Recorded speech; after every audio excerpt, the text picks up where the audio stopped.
Bismillahirrahmanirrahim.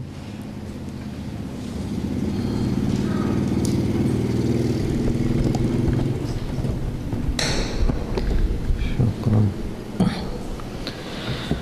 Bismillahirrahmanirrahim. Assalamualaikum warahmatullahi wabarakatuh. Innal hamdalillah nahmaduhu wa nasta'inuhu wa nastaghfiruh wa na'udzu billahi min syururi anfusina wa min sayyiati a'malina. Man yahdihillahu fala mudilla lahu wa man yudlil fala hadiya lahu. Wa asyhadu an la ilaha illallah wahdahu la syarika lahu wa asyhadu anna Muhammadan 'abduhu wa rasuluh sallallahu alaihi wa ala alihi wa sallama tasliman katsira, amma ba'd. Allahumma inna nas'aluka ilman nafi'a wa na'udzubika min ilmin la yanfa'. Ma'asyiral muslimin, ikhwan wa akhwat fillah rahimakumullah. Hari ini hari Ahad tanggal 23 Rajab 1434 Hijriah yang bertepatan dengan tanggal 2 Juni 2013. Dan kita sudah semakin dekat dengan bulan Ramadan. Sebentar lagi kita masuk bulan Sya'ban. Setelah itu kita masuk bulan Ramadan.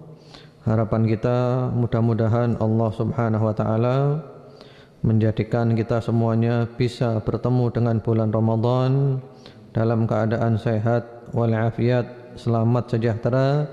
Kita bisa beribadah kepada Allah sebaik-baiknya, semaksimal mungkin, dan ibadah kita diterima oleh Allah Subhanahu wa taala. Allahumma amin. Hari ini insyaallah sebagaimana biasa kita masih melanjutkan kajian kita dari kitab Riyadhus Shalihin, dan kita masih berada di Kitabul Jihad, pembahasan masalah jihad. Namun babnya bab yang berhubungan dengan jual beli, yaitu bab nomor 240. Qala al-Imam an-Nawawi rahimahullahu taala, babu fadlis simahati fil bai'i wasyira'i wal akhdhi wal 'ata'i wa husnil qada' wat taqadi wa irjahil mikyal wal mizan wan nahyi 'anit tatfif wa fadli indaril musir wal mu'sir wal wad'i anhu. Babnya ini agak panjang ya, dan babnya ini adalah merupakan inti daripada ayat-ayat serta hadits-hadits yang ada di dalamnya. Bab keutamaan sifat atau sikap toleransi ketika berjual beli, ketika mengambil dan memberi, bersikap baik ketika membayar hutang dan ketika menagih hutang, bersikap adil dalam takaran dan timbangan, serta larangan mencuranginya, dan keutamaan penangguhan utang orang yang dalam kesulitan, al-mu'sir, dan membebaskan utangnya. Jadi itu beberapa hal yang dibahas di dalam bab ini. Kemudian Al-Imam Nawawi rahimahullahu taala membawakan firman Allah Subhanahu wa taala di dalam surat Al-Baqarah ayat nomor 215.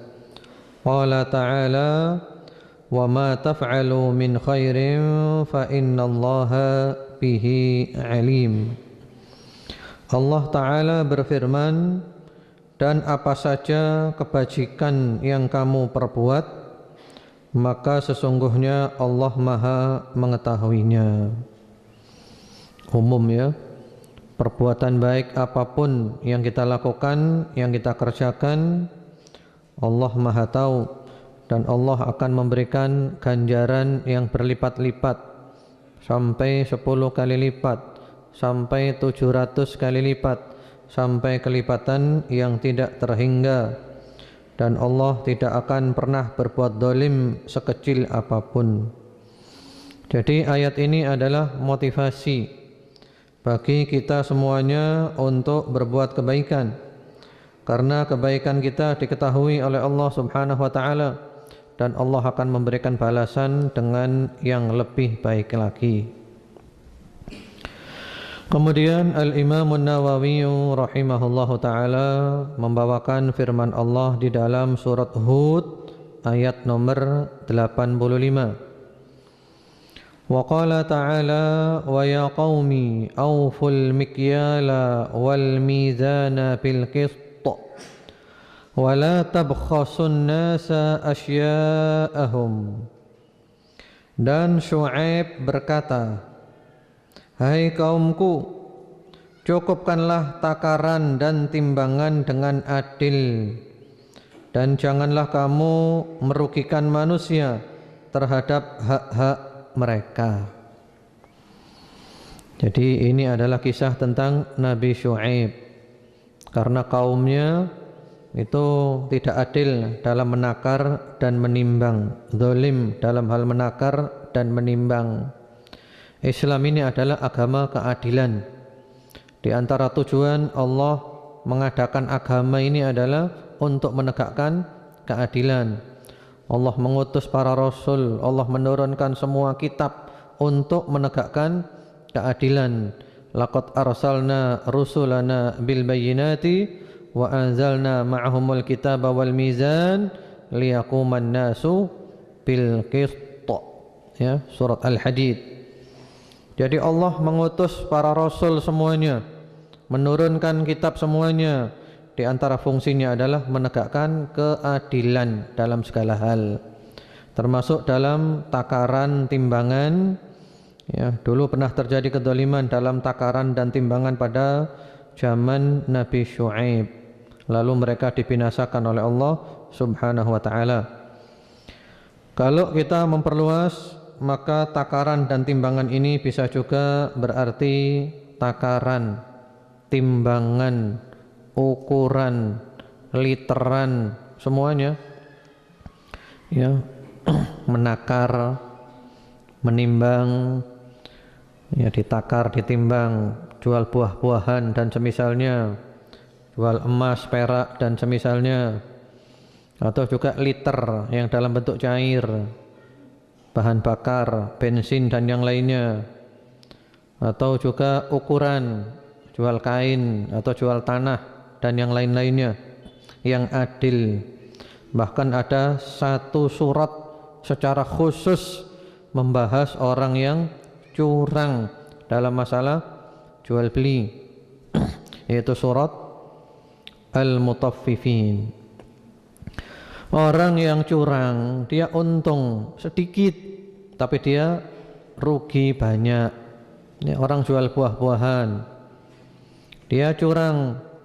Karena itu timbangannya itu, timbelnya tidak pernah dilepas, karena timbangannya sudah nggak seimbang. Untung dia, paling-paling untung berapa sih? Untung 1.000, untung 2.000, untung 10.000 dari hasil menipu orang, dari hasil curang. Akibatnya apa? Dibakar di neraka. Kita ingat hadis tentang salah seorang yang ikut berjihad bersama-sama Rasulullah sallallahu alaihi wasallam. Semua sahabat menyangka dia adalah mati syahid, mati syahid luar biasa. Ternyata kata Rasulullah sallallahu alaihi wasallam, huwa finnar, dia masuk neraka. Para sahabat heran. Setelah diteliti ternyata apa yang terjadi? Dia mencuri harta rampasan perang. Mencuri apa? Sandal. Jadi ghanimah belum dibagi, dia curi. Lalu Rasulullah sallallahu alaihi wasallam mengatakan syirak atau syirakan min nar. gara-gara sepasang sandal dia masuk neraka. Kemudian berikutnya Al-Imam An-Nawawi rahimahullahu taala membawakan surat Al-Mutaffifin ayat 1 sampai ayat nomor 6. Wa qala ta'ala wailul lil mutaffifin alladzina idza iktalu 'alan nasi yastawfun wa idza kaluhum aw wazanuhum yukhsirun. ألا يظن أولئك أنهم مبعوثون ليوم عظيم يوم يقوم الناس لرب العالمين. Kecelakaan besarlah bagi orang-orang yang curang, yaitu orang-orang yang apabila menerima takaran dari orang lain mereka minta dipenuhi. Dan apabila mereka menakar atau menimbang untuk orang lain, mereka mengurangi. Tidakkah orang-orang itu yakin bahwasanya sesungguhnya mereka akan dibangkitkan pada suatu hari yang besar, yaitu hari ketika manusia berdiri menghadap Rabb semesta alam. Subhanallah, inilah suratnya, yaitu surat yang secara khusus membahas tentang orang-orang yang curang dalam hal takaran, timbangan dan yang lainnya, yang mana kecurangan ini oleh para ulama juga diperluas, termasuk oleh Syekhuna Fadilatul Syekh Muhammad bin Shalih Utsaimin rahimahullahu taala, ya, di dalam tafsirnya, tafsir Juz' Amma, beliau menjabarluaskan ayat ini. Jadi di sini curangnya dalam segala hal. Kita bahas ayat ini dulu ya, nanti kita perluas. Wail itu adalah celaka. Ada yang menyebut wail adalah neraka. Neraka bagi orang yang curang. Siapa orang yang curang yang disebutkan di ayat ini? Ya, orang kalau dia beli minta dipenuhi, minta diberikan sepenuhnya, bahkan minta ditambahi. Tapi kalau dia jual, ngurang-ngurangi. Ya, kalau beli minta dipenuhi, bahkan minta ditambahi. Kalau jual, ngurang-ngurangi. Karena itu, ma'asyiral muslimin, ikhwan wa akhwat fillah rahimakumullah, kita kalau beli jangan minta ditambahi. Misalnya kita beli ya buah-buahan 1 kilo, ya sudah 1 kilo. Jangan nanti setelah sepakat 1 kilo 10.000, setelah 1 kilo ditimbang, kita minta ke orangnya, mbok ditambahi sedikit. Nah, ini tidak boleh. Ini di luar perjanjian tadi. Akhirnya pembeli dengan terpaksa nambahi. Kita beli 10, berapa 10? 10 20.000, ya sudah. Setelah dapat 10 gak diimbui, ya, gak ono anuan ya, apa? Welasan ya, welasan nih. Kan ini sejina, welasan nih gak ono. Nah itu tidak boleh. Karena tadi sepakatnya beli sejina, beli 1 jina, beli 10, jangan minta ditambahi, dolim. Jadi sudah sesuai dengan kesepakatan. Beli 10, jangan minta ditambah-tambahi. 1 kilo ya 1 kilo. Jangan nanti keluar daripada kesepakatan. Sehingga kadang si penjual dengan terpaksa, apalagi yang beli itu ngotot, minta ditambahi sampai ya wis gawan wis, ya terpaksa. Demikian pula kalau jual jangan dikurang-kurangi kayak tadi. Untung berapa sih? Untung berapa peser? 1.000, 2.000, 100.000, 1 juta, 1 miliar, hasilnya masuk ke dalam neraka. Na'udzubillah.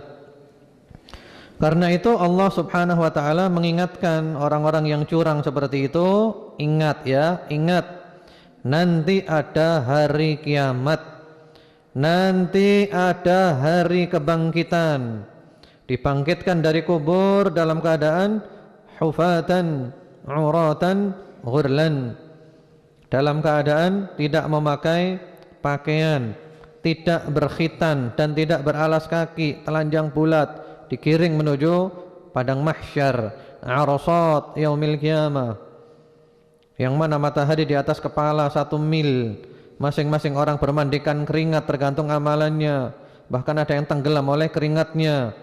Namun ada juga yang mereka mendapatkan naungan Allah, naungan arasnya Allah subhanahu wa ta'ala. Ingat, nanti ada kebangkitan, ada al-hisab, ada al-jaza, ada hisab perhitungan, ada audit. Nanti ada audit. Auditnya lebih dari KPK. KPK tidak ada apa-apanya. Di audit di pengadilannya Allah subhanahu wa ta'ala. Berapa lama kita berdiri di padang mahsyar? Sebagian ahli tafsir mengatakan 40 tahun, sebagian mengatakan 100 tahun, padahal 1 hari sama dengan 1000 tahun. Allahu Akbar. Kemudian Syekhuna Fadilatul Syekh Muhammad bin Shalih Al-Utsaimin rahimahullah ta'ala memperluas ayat ini. Dan ini menyangkut hak dan kewajiban kan? Hak dan kewajiban antara penjual dan pembeli. Maka oleh beliau diperluas menyangkut hak dan kewajiban dalam kehidupan sehari-hari. Jangan kita menuntut kepada orang supaya hak kita diberikan penuh, sementara kita tidak memberikan haknya orang lain secara penuh. Ini namanya curang. Kita minta hak kita dipenuhi, tapi kita tidak memberikan hak orang sepenuhnya. Ini curang. Suami minta kepada istrinya dipenuhi semua haknya, tapi dia tidak mau memenuhi haknya istri sepenuhnya. Dolim, curang. Demikian pula kebalikannya, istri minta dipenuhi haknya oleh suami secara sepenuhnya, tapi istri tidak memberikan haknya suami sepenuhnya. Curang dalam segala hal. Sekali lagi, Islam adalah agama keadilan. Jadi bagi para pedagang terutama, hati-hati jangan curang. Yang dimana saja berada, di pasar-pasar atau dimanapun berada, ya, percuma sampean sembayang, percuma poso, percuma ngulon. Nang di ngulon iku haji. Sampean wis ngulon ta? Sudah haji, wis haji balak-balik, tapi lek dagang nipu. Ya, jualan apa saja, jualan emas nipu, jualan buah-buahan nipu, jualan kain nipu, jualan bensin nipu, jualan tanah nipu, jualan apa saja nipu. Wailul lil mutaffifin, celakalah bagi orang-orang yang curang. Hati-hati. Apa sih artinya dunia? Dunia ini merupakan tempat yang paling cepat yang kita lalui. Para ulama menyebut ada kita melalui 3 tahapan perjalanan. Tahapan yang pertama adalah tahapan al-adam. Hal ata 'alal insani hinun minad dahri lam yakun syai'an madhkura. Yaitu ketika kita masih di alam arwah. Berapa lama kita di alam arwah? Ya, miliaran tahun. Karena semenjak Allah menciptakan Nabi Adam, Allah sudah menciptakan arwah kita. Jadi Allah ketika menciptakan Nabi Adam, itu Allah juga menciptakan arwah kita semua. Jadi roh kita sudah ada. Jadi kita dulu di alam arwah. Baru setelah kita di perut ibu 120 hari janin, roh itu ditiupkan ke dalam perutnya ibu, masuk ke janin. Jadi kita di alam arwah berapa lama? Tidak terhitung lamanya. Tahapan yang kedua adalah alam dunia. Masuk di dalamnya adalah kandungannya ibu. Ya, di perutnya ibu 9 bulan sekian lahir ke dunia. Berapa lama kita? Umur umat Nabi Muhammad sallallahu alaihi wasallam antara 60 sampai 70. Yang lebih dari itu sedikit. A'mar ummati ma baina as-sittin wa sab'in. Umurnya umatku antara 60 sampai 70. Yang lebih dari itu sedikit. Cuma 70 tahun di dunia. Sekarang saja, ya, tanpa terasa, ya Allah, saya sudah 42 tahun. Rasanya baru kemarin masih kanak-kanak kecil, sekarang sudah 42 tahun. Nanti tidak terasa kalau oleh Allah beri umur panjang, ya Allah, sudah 60. Kalau diberi umur panjang, ya Allah, sudah 70, tidak terasa. Setelah itu perjalanan panjang. Yang ketiga adalah alam setelah kematian. Ini paham sampai kiamat nanti. Jadi di antara alam ini yang paling cepat adalah alam dunia, tidak ada artinya, sebentar. Ya, karena itu kita harus selalu baca Al-Quran itu penting untuk mengingatkan kita. Al-Allamah Ibnul Qayyim rahimahullahu ta'ala mengatakan, la syai'a anfa' lil qulub min tilawatil Quran bit tadabbur atau kama qala. Ya, beliau mengatakan tidak ada sesuatu yang lebih bermanfaat bagi hati melebihi membaca Al-Quran dengan tadabbur. Jadi membaca bukan sekedar baca pelan-pelan, yang tenang, dihayati, direnungkan, dipikirkan, masukkan hati, masukkan otak. Ini luar biasa ngaji seperti ini. Jadi bukan cepat-cepatan ngejar hatam, bukan. Benar-benar kita hayati. Kemudian juga menghadiri pengajian, ini penting. Dengan menghadiri pengajian kita selalu mendapat siraman rohani, iman ini bertambah. Karena kalau kita tidak hadir pengajian kita lupa. Semakin lama tidak pengajian semakin jauh lepas. Supaya kita ingat kita di dunia ini tidak lama, sebentar. Jangan sampai kita mengorbankan demi dunia yang sedikit saja. Apalagi di akhir zaman nanti Rasulullah Muhammad sallallahu alaihi wa ala alihi wasallam mengatakan ada orang pagi beriman sore kafir, sore iman pagi kafir. Gara-gara apa? Kata beliau, fitanan kaqita'il lailil mudlim yusbihu ar-rajul mu'minan wa yumsi kafiran wa yumsi mu'minan wa yusbihu kafiran yabi'u dinahu bi'aradin minad dunya.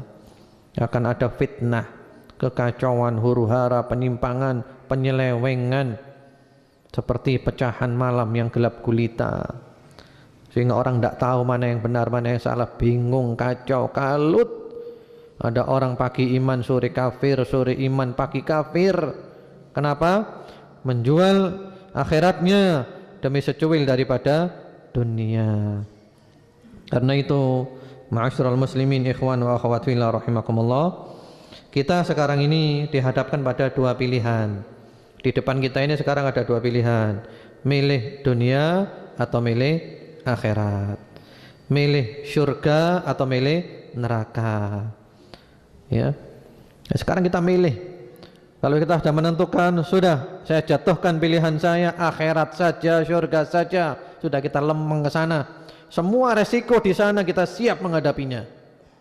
Sudah, memang inilah jalan yang saya pilih. Sehingga resiko apapun yang ada di jalan ini saya siap untuk mengalaminya. Ya, ini yang saya pilih, jalan ini. Ya, contohnya sudah banyak orang-orang cari dunia, toh pada akhirnya ya tua, tidak bisa menikmati dunianya, sakit, pada akhirnya ya mati.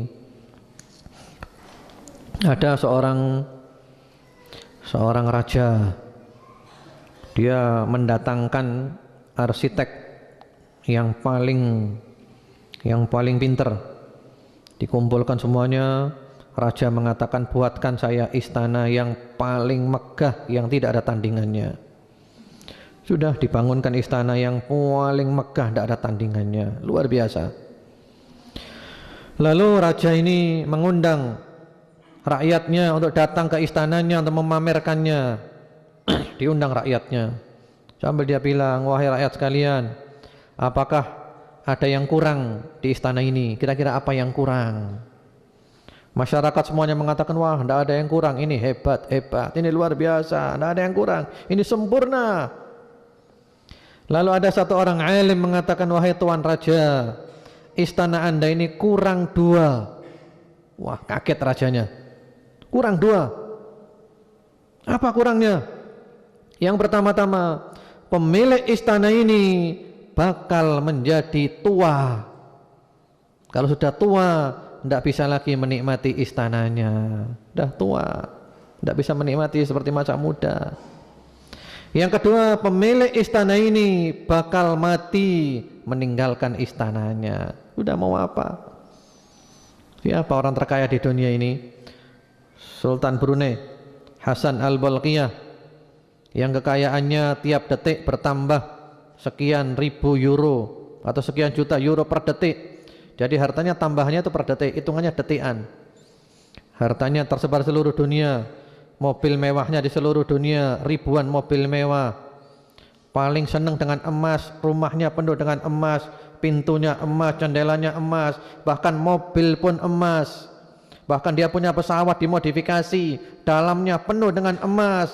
Bahkan mohon maaf ya, WC-nya dari emas.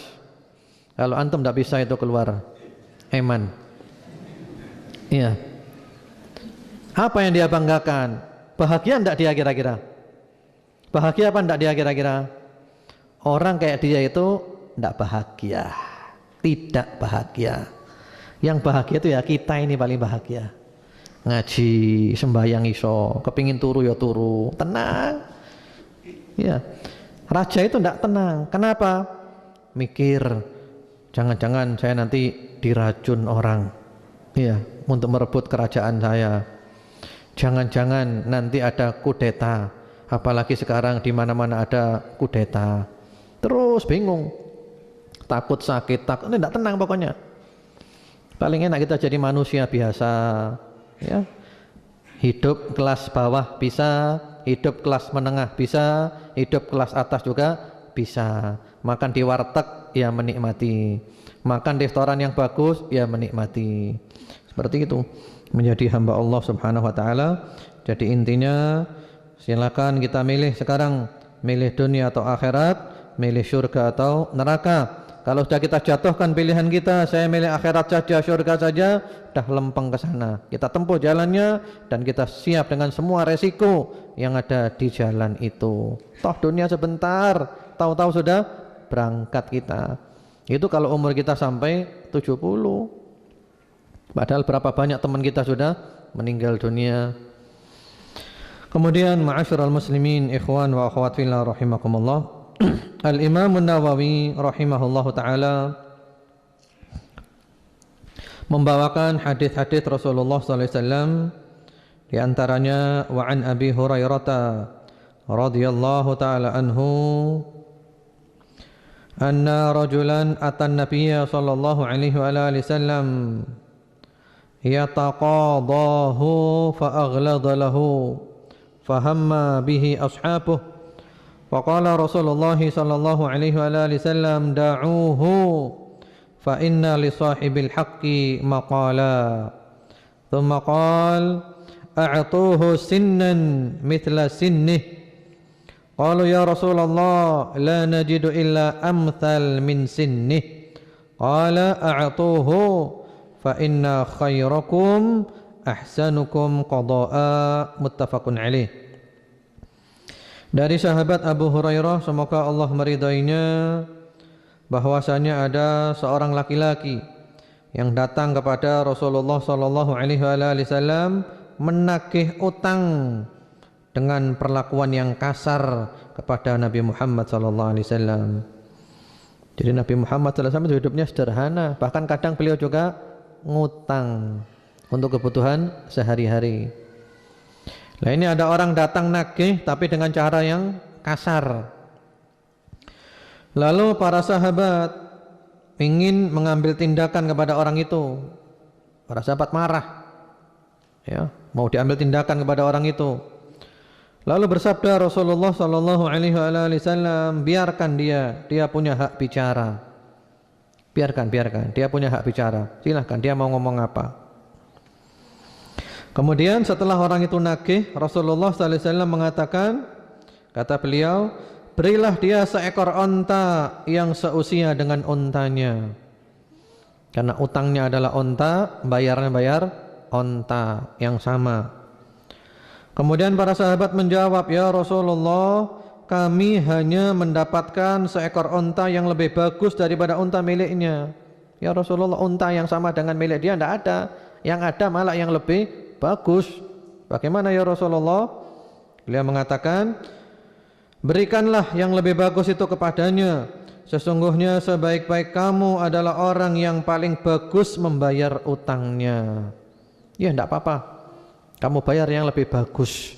Karena orang yang terbaik adalah orang yang ketika punya utang bayarnya dengan dilebihkan, tapi tanpa ada perjanjian sebelumnya, seikhlasnya dia lebihkan. Muttafaqun alaih. Hadis ini disepakati oleh Al-Imam Al-Bukhari dan Imam Muslim rahimahumallahu taala. Hadis ini mengandung banyak fikih, di antaranya adalah jawazul mutalabah bid-dain idza halla ajaluh. Boleh nagih utang ketika jatuh tempo. Ya, boleh nagih utang ketika jatuh tempo. Nagih itu tidak apa-apa. Jangan sungkan-sungkan, itu haknya. Kemudian di dalam hadits ini juga ada fikih tentang betapa baiknya akhlak Rasulullah Muhammad sallallahu alaihi wasallam. Betapa baiknya akhlak beliau, betapa agung kesantunan beliau, ketawaduan beliau dan sikap sportif beliau. Ya, memang punya utang, mau diapakan? Ya sudah, dia nagih, dibayar. Kemudian juga orang yang punya utang hendaklah dia membayar utangnya kalau sudah jatuh tempo. Jangan nanti ketika ditagih marah-marah. Ya, jatuh tempo. Kalau memang ada bisa bayar, bayar. Kalau belum bisa, ngomong yang baik. Mohon maaf, saya belum bisa bayar, beri saya tempo lagi. Tapi dengan catatan juga dia berusaha bayar. Jangan sampai nanti bilang tidak bisa bayar tapi kehidupannya mewah, tidak bisa diterima. Tidak bisa bayar utang, ya, HP-nya ganti yang bagus-bagus, mewah-mewah, sepeda motornya ganti yang bagus-bagus, ganti mobil yang bagus, pakaiannya mewah-mewah. Loh, bagaimana? Anda ini bilang tidak bisa bayar utang tapi kok mewah-mewah kayak gini? Kalau tidak bisa bayar utang, tunjukkan hidup prihatin, benar-benar tidak bisa bayar utang. Kemudian juga boleh mewakilkan kepada orang lain untuk membayar utang. Ya, boleh mewakilkan orang lain untuk membayar utang. Jadi misalnya kita belum bisa bayar, kita bilang tolong kamu bayarkan dulu. Itu boleh, yang penting adalah dibayar. Selanjutnya, wa an Jabirin radhiyallahu taala anhu anna Rasulullah sallallahu alaihi wa alihi wasallam qala rahimallahu rajulan samhan idza ba' samhan idza ishtara samhan idza ba' wa idza ishtara wa idza iqtada, rawahul Bukhari.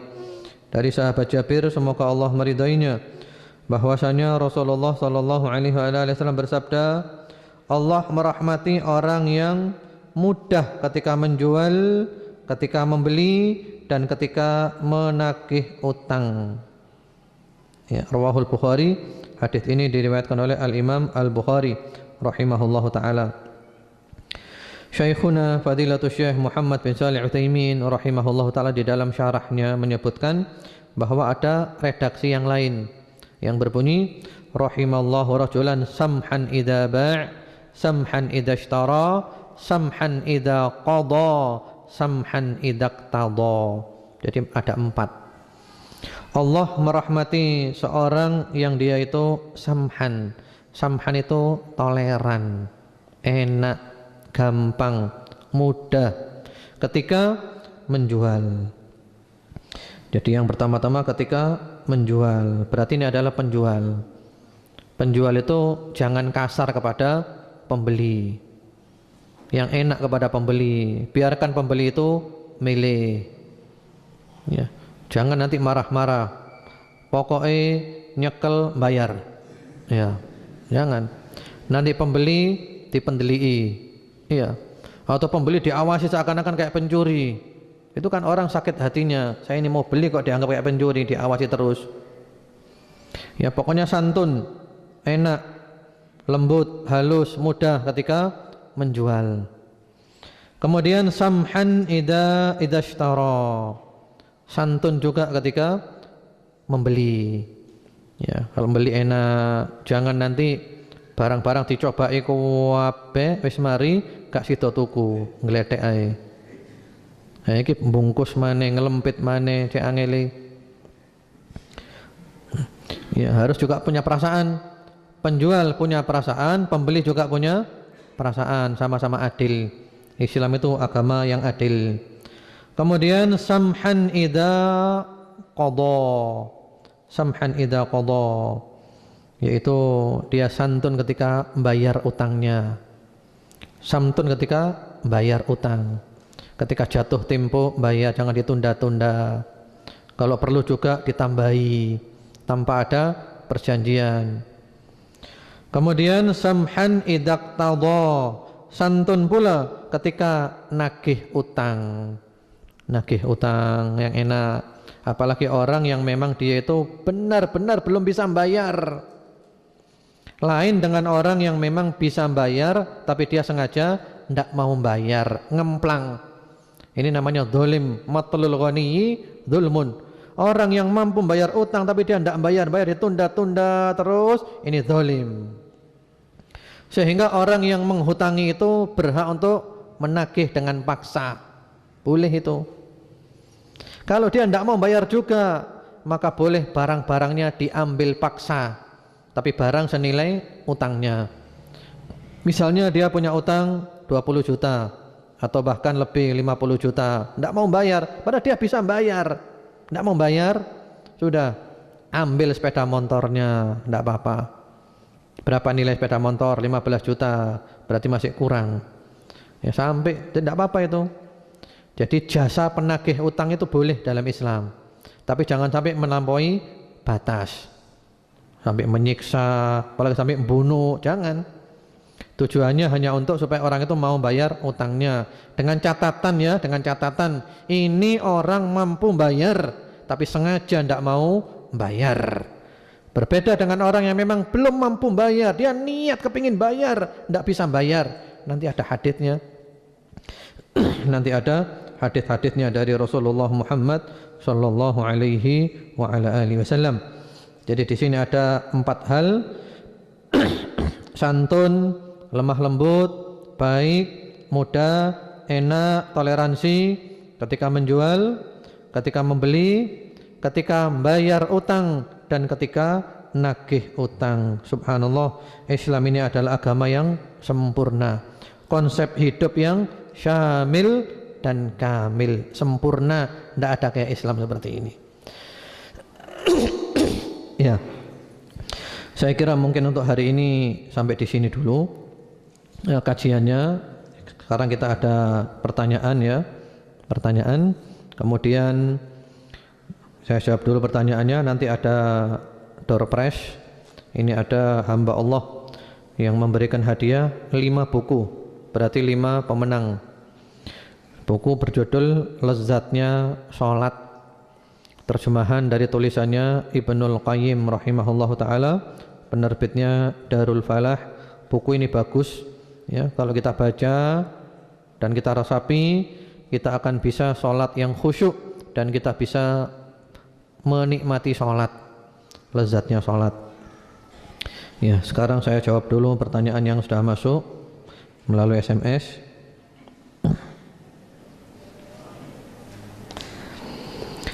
Yang pertama-tama, Assalamualaikum warahmatullahi wabarakatuh. Waalaikumsalam warahmatullahi wabarakatuh. Bagaimana hukum jual beli bensin oplosan? Maksudnya nipu kan? Iya kan? Dia bilang bensin murni pada dicampuri campuran yang lainnya. Itu nipu orang, sama dengan tadi orang curang. Jadi orang curang seperti ini, dia untung berapa sih? 1.000, 2.000, 10.000, 1 juta. Hasilnya adalah masuk neraka, naudzubillah, masuk neraka. Bagaimana hukum tawar-menawar dalam Islam? Apa boleh menawar secara berlebihan? Tawar-menawar boleh. Tawar-menawar itu boleh. Memang orang jual beli itu harus ada tawar-menawar, wajar. Tawar-menawar itu boleh ya. Ya, yang penting pokoknya tadi, yaitu santun ketika menjual, santun ketika membeli. Jadi tawar-menawar boleh. Karena memang kadang kita perlu menawar yang tinggi. Soalnya ada daerah-daerah tertentu itu penjual memberikan harga itu berlipat-lipat. Sehingga kalau kita nawar harus berani. Misalnya dia memberikan harga berapa? 100.000. Kita kalau nawar itu jangan sungkan-sungkan sampai sepertiganya. Tawar 25.000. Iya. Karena memang di sana adatnya kayak gitu, ngasih harga tinggi. 25.000. Gelem, gak gelem ya wis, pura-pura pergi kita. Nih, tibanya diceluk mana? Ya wis, ya wis. Nah, padahal memang harganya 25.000, cuma dia ngasih harganya tinggi. Ya. Apalagi orangnya itu sudah kenal sama kita. Wah iki gelak nawar iki. Sing dukur pisane wis menisan. Jek engko nawari ya gak terlalu nemen. Jadi pokoknya dalam Islam tawar menawar itu boleh. Tawar menawar boleh.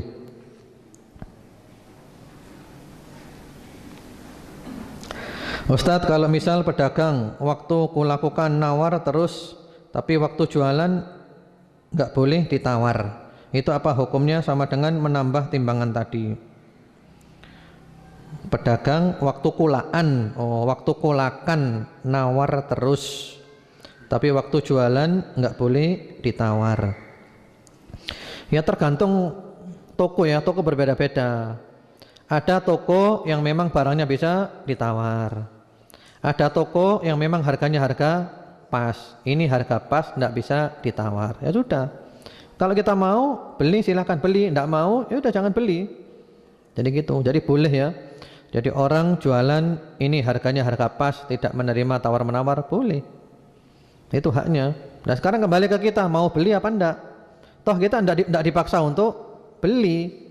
Mau beli silahkan, enggak mau beli silahkan.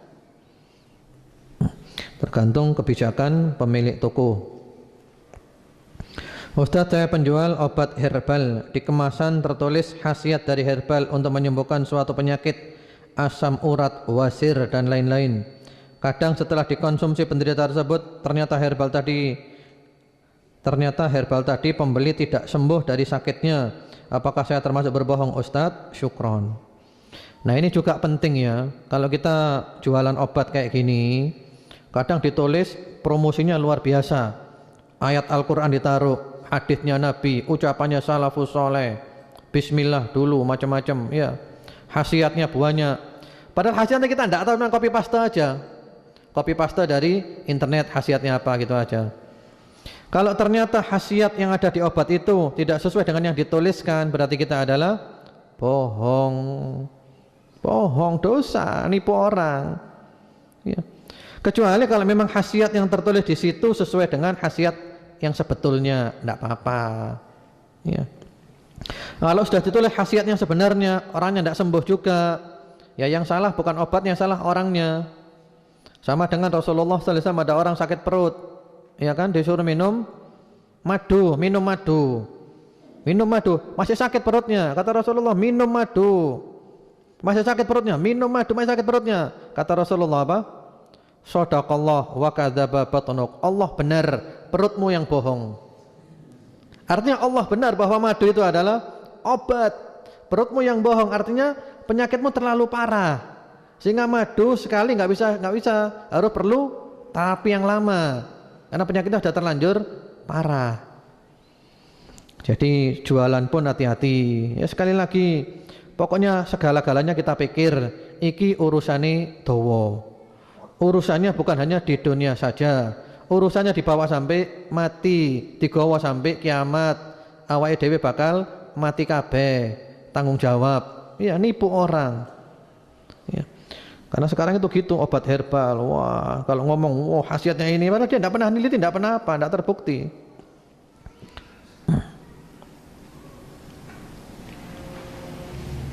Ustadz, apakah termasuk hutang jika suatu hari kami mendapat hadiah berupa uang dari teman, lalu karena ada masalah beliau meminta kembali uangnya, apa harus dikembalikan? Ya tidak.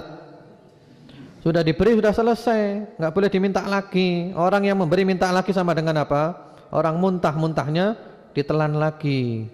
Orang meludah-ludahnya ditelan lagi. Jadi kalau diminta kembali jangan dikasihkan. Anda untung dapat uang, dia rugi, nggak dapat ganjaran, malah dapat dosa. Karena dia ngungkit-ngungkit pemberiannya. La tubtilu shadaqatikum bil manni wal adza. Diungkit-ungkit, nggak dapat ganjaran. Jadi nggak usah dikembalikan. Dalam Islam pemberian itu ini saya berikan kamu, saya terima, sudah selesai.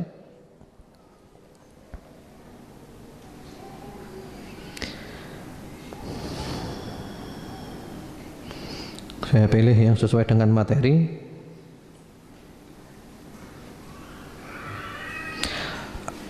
Apakah istilah pembeli adalah raja berasal dari Islam? Ya. Kalau berasal dari Islam, wallahu a'lam ya, wallahu a'lam. Tapi maksud dari kata-kata pembeli adalah raja, artinya pembeli itu punya hak untuk milih. Pembeli punya hak untuk nawar, seperti itu. Namun tentu tidak boleh semena-mena, tidak boleh seenaknya.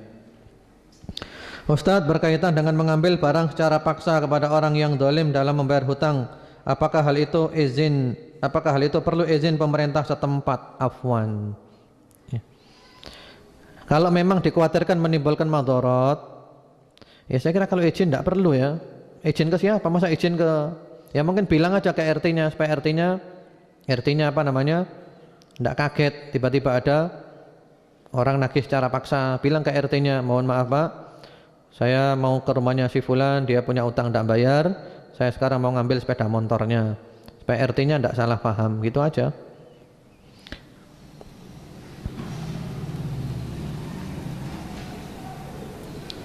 Kenapa dalam jual beli tidak boleh ada dua harga? Kalau tunai sekian, kalau kredit sekian, mohon penjelasannya. Ini masalah khilafiyah. Apakah boleh seperti ini? Apakah ini dinamakan dua harga? Itu ada beda pendapat. Kalau Syekh Albani rahimahullah ta'ala cenderung mengatakan tidak boleh, yaitu berpendapat dalam hadits-hadits yang seakan-akan maknanya seperti itu, yaitu la yajuzu bai'a fi bai'atin ya. Tapi sebagian ulama memahami boleh, dengan catatan ketika kita ngambil memastikan saya ambilnya tunai satu harga, saya ambilnya kredit satu harga. Yang tidak boleh itu kita ambil saja tanpa menentukan, kita ngambilnya tunai atau kredit, nah nggak boleh dua harga itu. Tapi kalau kita tentukan, saya ambil tunai titik, saya ambil kredit titik, boleh. Itu juga difatwakan oleh para ulama, Syekh bin Baz, Syekh Utsaimin, boleh. Jadi mereka memahami hadis tentang tidak boleh itu adalah orang ngambil begitu saja tanpa menentukan apakah dia ketika ngambil itu kredit atau tunai, dua harga, tidak boleh. Tapi kalau ketika ngambil menentukan, saya ambil tunai titik atau saya ambil kredit titik, boleh satu harga itu. Nah dengan catatan setelah diambil kredit tadi itu harganya tidak berkembang lagi. Kredit ya setahun 15 juta titik, nah tidak apa-apa. Jangan sampai nanti berkembang 15, sekian, nah itu riba. Seperti itu. Apa hukum dikurangi timbangan tapi pembeli tahu dan minta karena harga lebih murah? Apa hukum dikurangi timbangan tapi pembeli tahu dan minta karena harga lebih murah? Jadi pembelinya yang minta ya. Jadi pembeli minta dikurangi saja gitu. Kalau yang saya pahami gitu ya. Jadi pembeli minta tidak apa-apa dikurangi timbangannya gitu kan. Ya tidak apa-apa, milik dia. Itu haknya dia. Kalau dia memberikan dengan ikhlas, ya silahkan. Atau sekarang ini juga ada di toko-toko, kalau nggak ada kembaliannya dikasih permen. Nah, itu nggak boleh. Itu nipu namanya, curang. Orang nggak beli permen dipaksa suruh beli permen.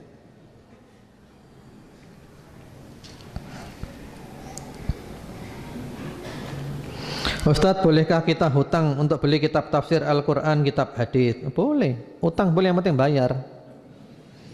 Jadi utang yang penting bayar.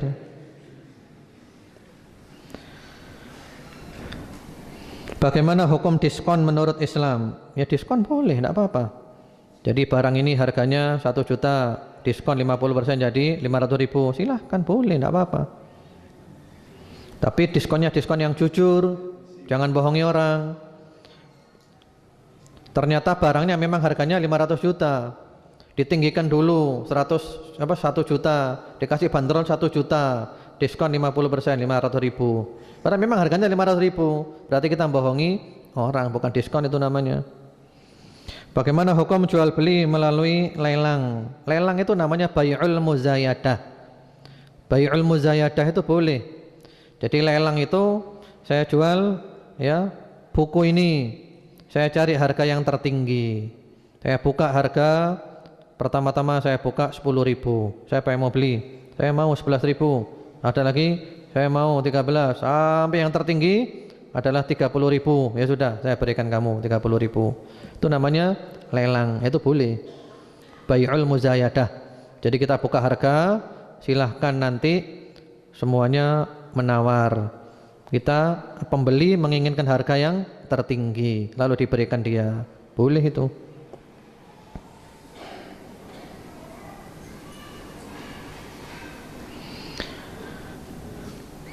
Ini pertanyaannya masih banyak. Mungkin saya kira itu dulu.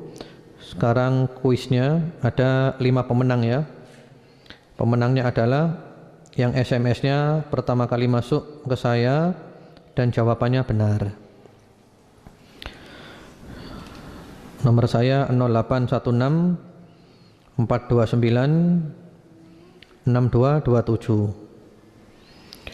Tadi Rasulullah sallallahu alaihi wasallam menyebutkan 4 hal supaya seseorang santun di dalam 4 hal itu, supaya santun, supaya baik, supaya lembut, supaya mudah dalam 4 hal itu.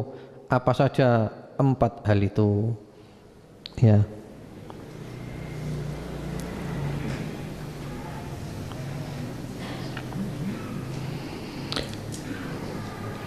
Ya, ini sudah masuk 1. Mudah dalam menjual, santun ketika membeli, santun ketika berhutang, santun ketika berhutang, santun pula ketika menagih hutang.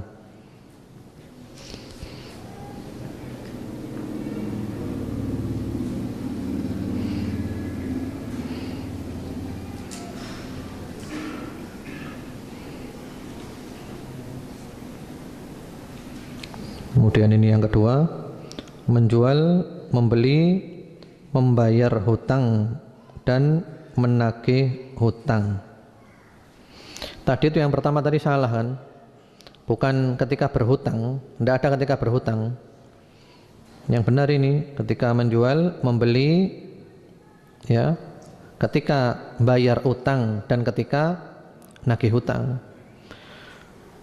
Kalau ketika hutang tidak ada. Jadi yang pertama tadi itu jawabannya salah. Berarti baru 1, saya simpan dulu nomornya, nanti saya umumkan. Ini yang kedua, santun ketika menjual, membeli, membayar hutang dan menagih hutang. Betul. Yang kedua,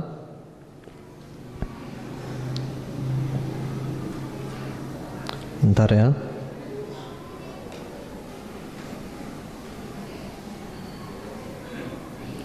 Kemudian santun dalam menjual, santun dalam membeli, santun ketika membayar hutang, santun ketika menagih hutang. Ya, ini betul. Yang ketiga,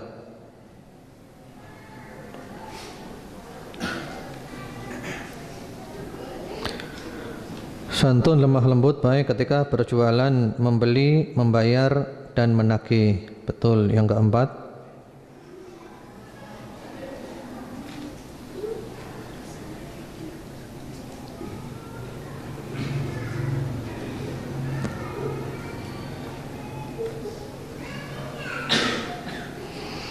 kemudian yang kelima, santun dalam menjual, membeli, membayar hutang dan menagih hutang. Sudah 5.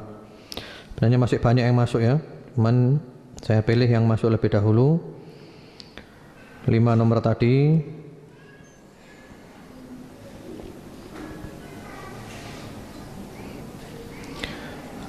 (0813)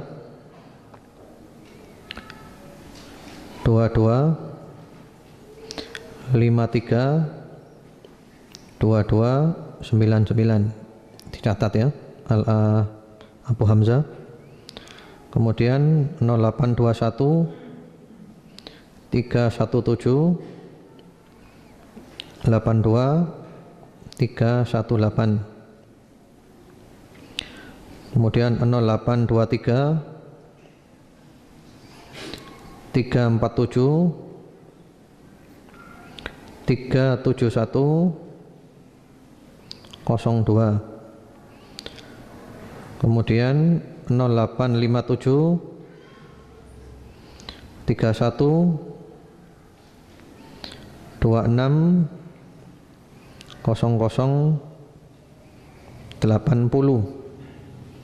Kemudian yang kelima 0813 332 16 746. Ya, itu 5 pemenang. Silahkan hadiahnya diambil di Al-Ah Nurman atau Abu Hamzah. Dihubungi di mana? Di RDI ya. Diambil di radio. Wallahu alam. Itu dulu kajian kita pada pagi hari ini. Semoga bermanfaat. Semoga Allah menjadikan kita istiqamah dan umur kita ditutup dengan husnul khotimah. Allahumma amin. Subhanakallahumma bihamdika asyhadu an la ilaha illa anta astaghfiruka wa atubu ilaik. Assalamualaikum warahmatullahi wabarakatuh.